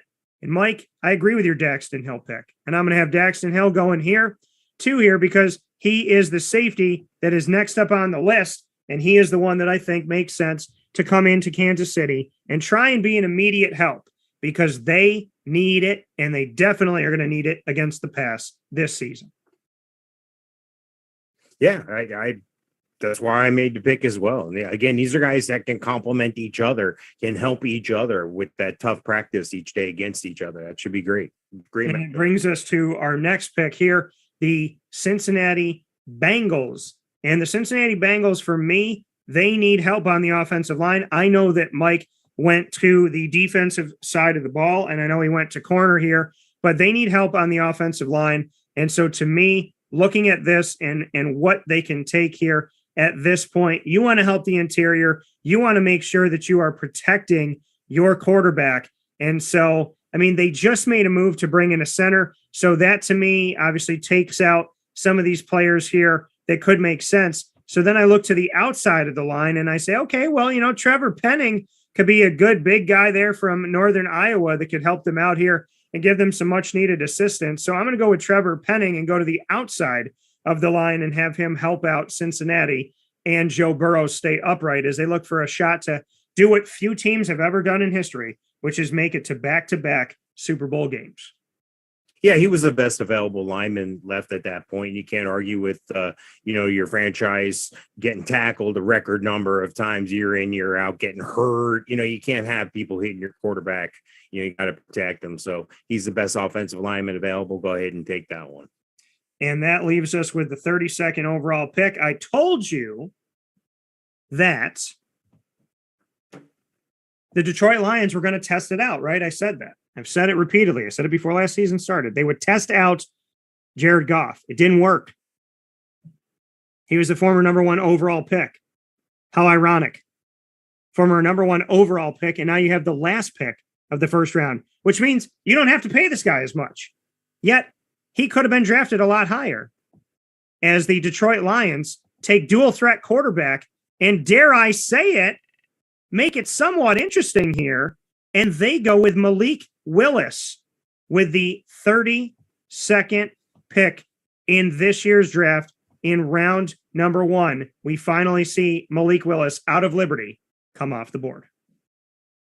Yeah, I like him a lot. I think he's more of a project. I think both these quarterbacks in Pickett and Willis are projects, as is the next couple quarterbacks when you're talking about Matt Corral, et cetera. So these are guys that are all projects. But then again, you saw a guy like Davis Mills, who a lot of people weren't even thinking about. He had an opportunity, and now he looks like he could be the next franchise quarterback for the Texans should he continue on with his progression. So Malik Willis is a dual threat guy, smaller school in Liberty, arguably had a better year the previous year, not so much last year. But at the same time, it's the upside, it's the intangibles, it's what we can't coach or train this person to do that they can add to make things better.